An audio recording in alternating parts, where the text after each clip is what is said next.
사람은 늙는다는 사실을 받아들이는 것도 경제관념입니다. 앞으로는 연금만으로 먹고 살기 어려운 사회가 될 것 같은데 이런 상황에서 어떻게 살아가면 좋을까요? 예전에 누군가로부터 이런 질문을 받은 적이 있습니다. 이에 대한 저의 답변은 가장 중요한 것은 경제관념을 가져야 한다는 겁니다.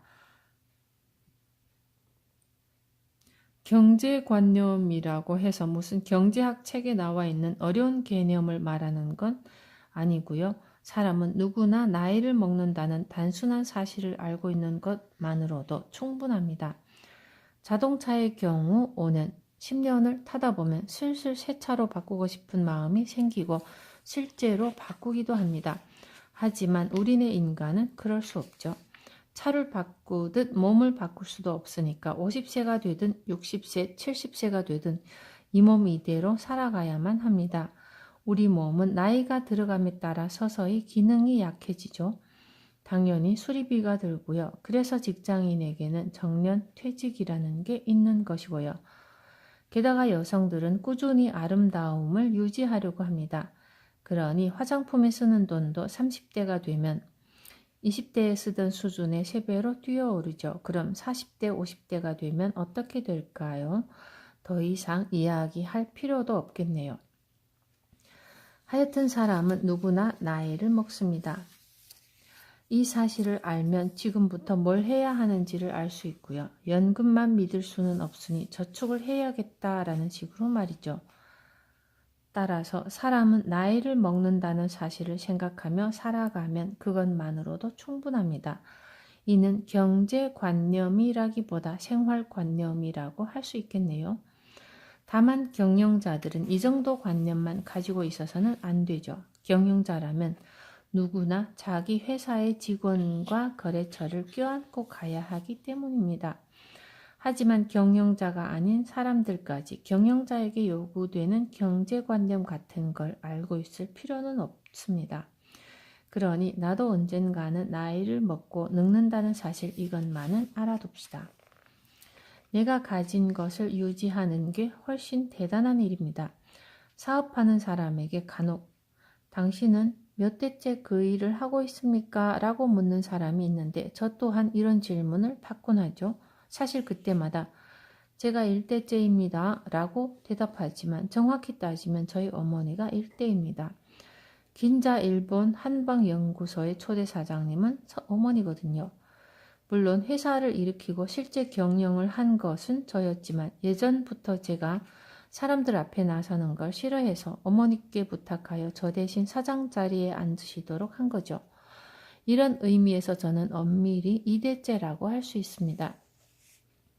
그런데 1대든 2대든 사업하는 데는 별 관계가 없습니다. 그런데 사람들은 왜 이런 별 상관도 없는 것들을 묻는 걸까요? 더욱 이상한 것은 1대에게는 정말 훌륭하군요 하고 말하지만 2대째인 사람에게는 그래? 하는 식의 조금 삐딱한 시선을 던진다는 겁니다. 아마도 부모 잘 만나서 호강하네요 라는 말을 하고 싶은 것이겠죠. 그런데 1대는 훌륭하고 2대는 그렇지 않다는 법이라도 있답니까?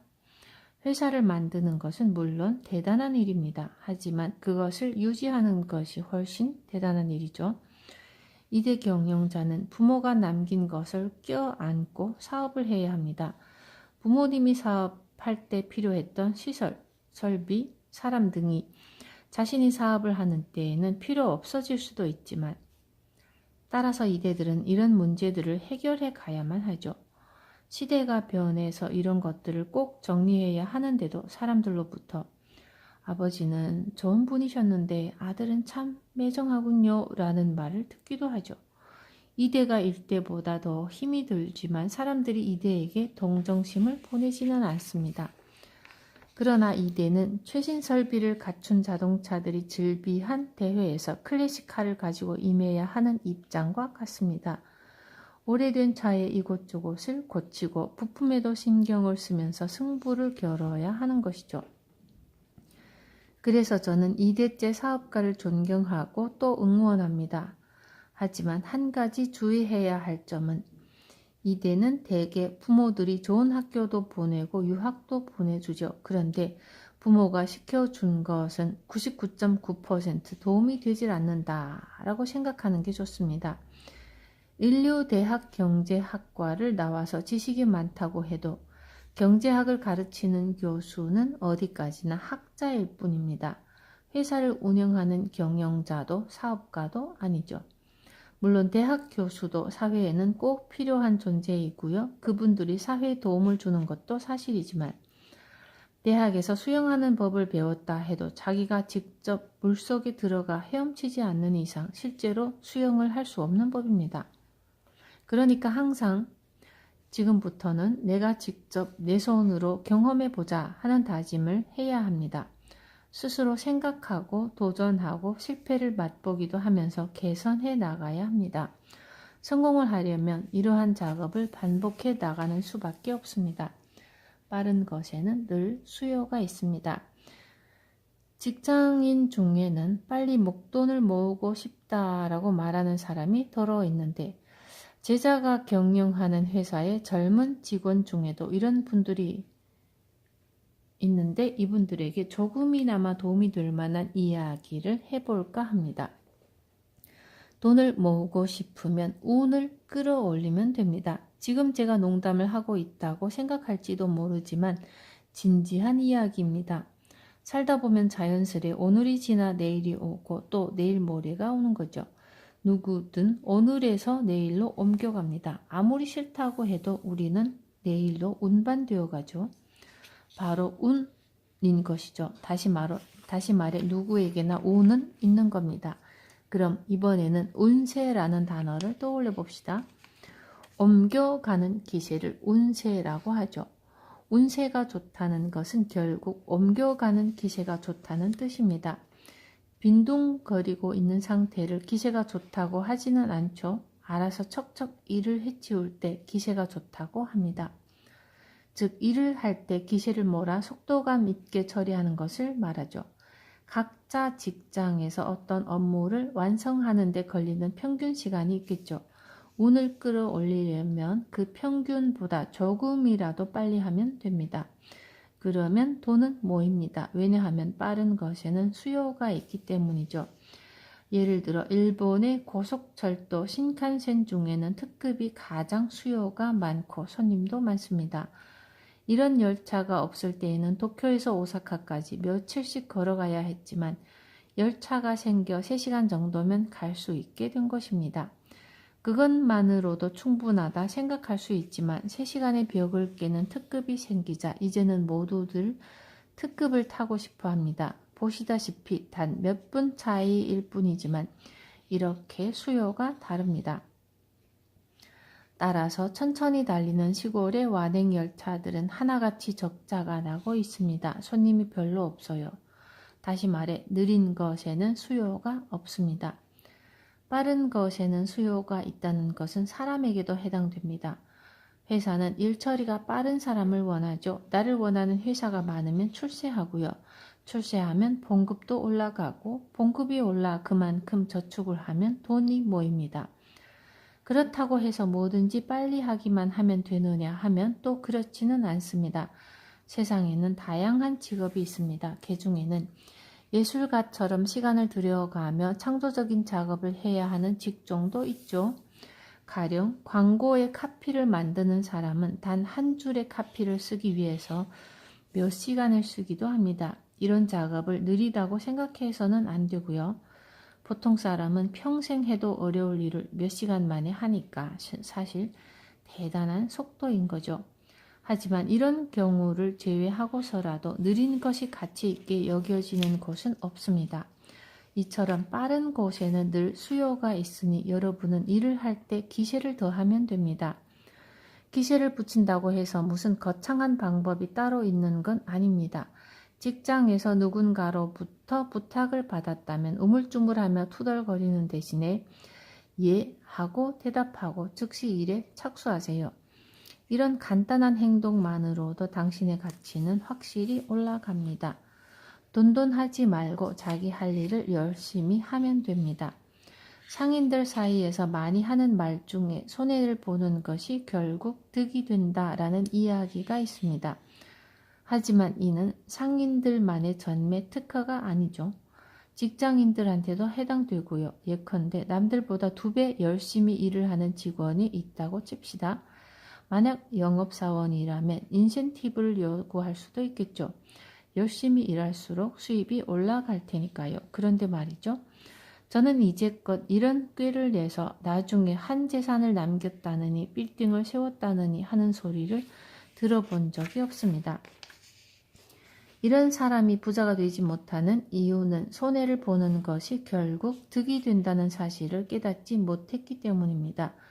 이 사실을 깨닫기만 하면 되는데 말이죠.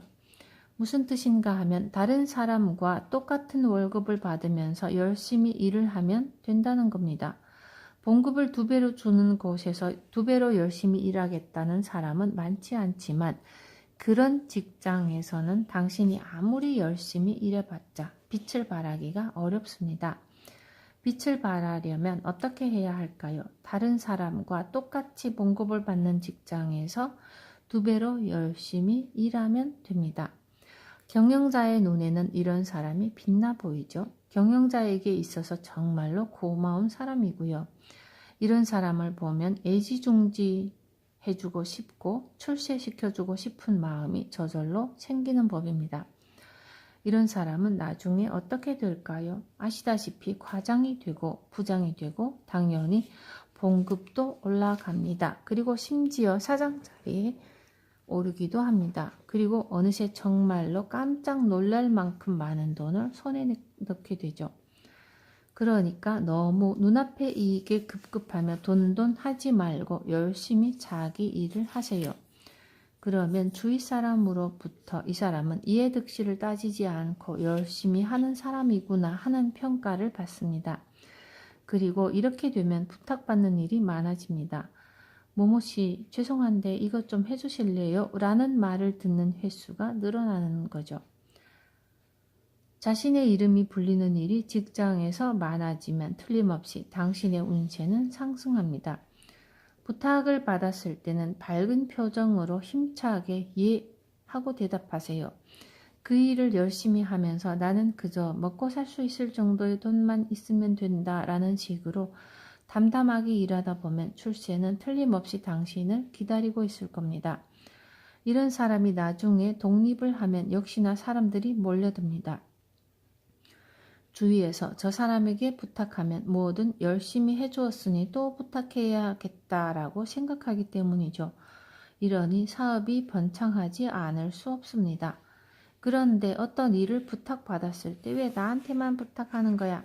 똑같은 봉급을 받으면서 왜 나만 이 고생을 해야 하는 거냐? 하며 불평하는 사람도 있는데 이런 사람은 일에 성의를 다하지 않고요. 그러니 당연히 운세가 나빠지겠죠. 당신이 사장이라면 일을 부탁하기 어려운 직원을 자기 회사에 오래 있게 하고 싶을까요? 물론 인심 좋은 사장도 있겠지만 세상은 넓습니다. 세상에는 그런 인심 좋은 사장만 존재하는 건 아닙니다. 묵묵히 열심히 사는 사람이야말로 정말 대단한 사람입니다.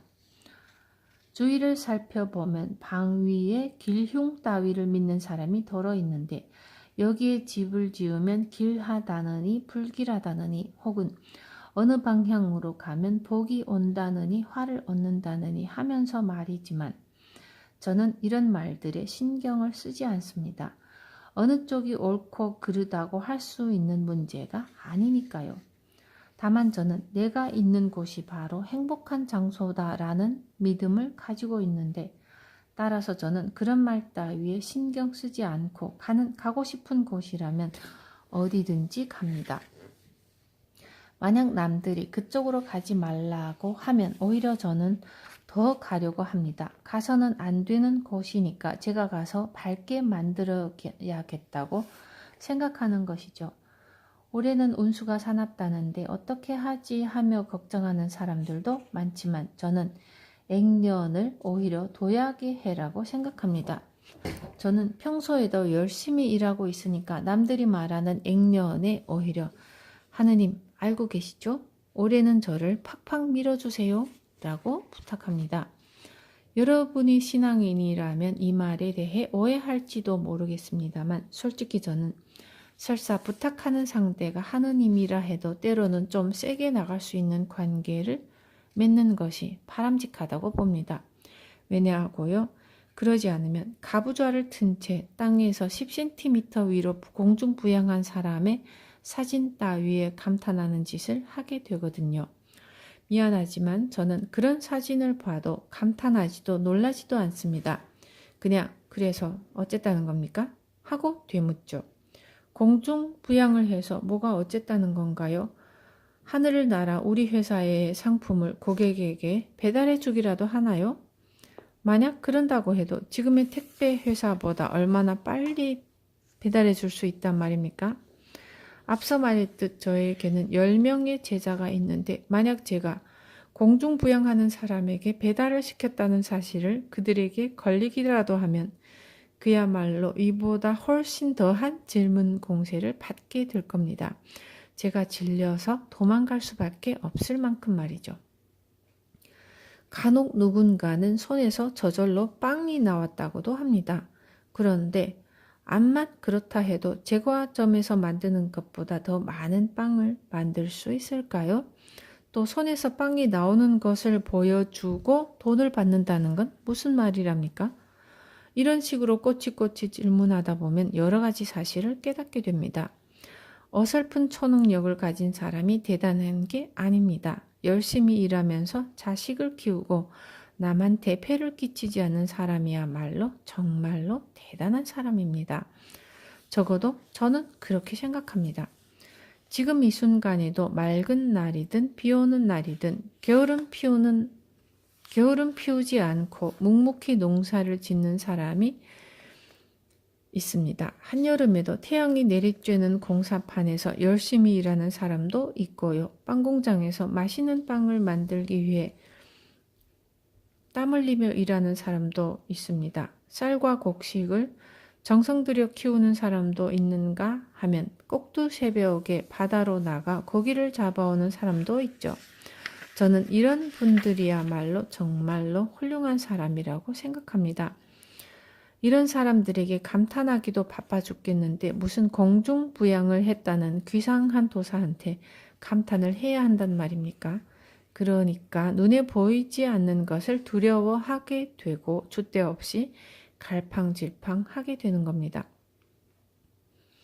베풀면 언젠가 돌아옵니다. 스스로에게 투자하고 다른 사람의 2배나 열심히 일해서 출세하고 봉급도 올라서 저축도 많이 했다고 칩시다. 물론 이것만으로도 충분히 행복하겠지만 이보다 더 행복해지는 방법이 있습니다. 바로 당신이 성공을 위해 이제껏 해온 방법을 부하 직원이나 후배에게 전수하는 겁니다.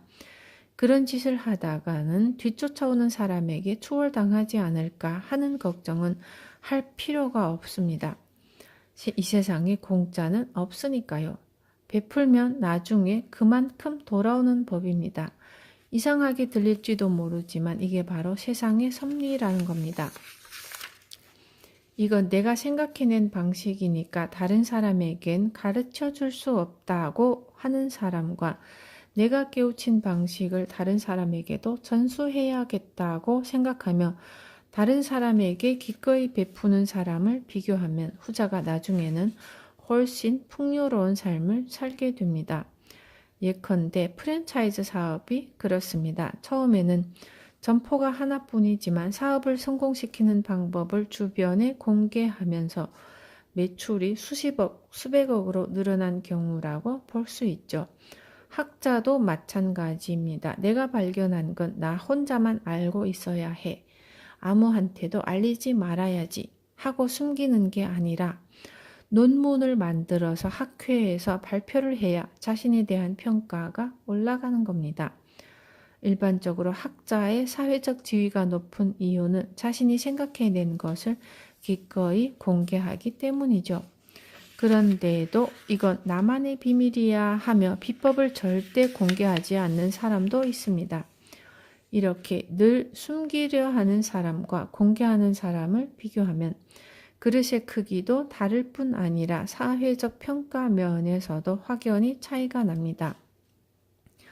도리에 맞게 일을 하는 사람은 사회가 긍정적으로 평가하게 되어 있습니다.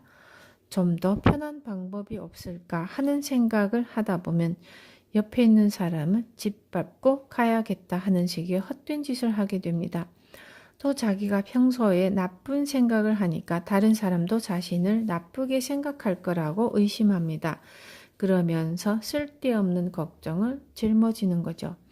그런 걱정을 할 시간에 남들보다 2배 열심히 일하는 게 훨씬 편합니다. 도리에 맞는 일을 하는 것, 이것이 가장 편하고 가장 득이 되는 삶의 방식입니다.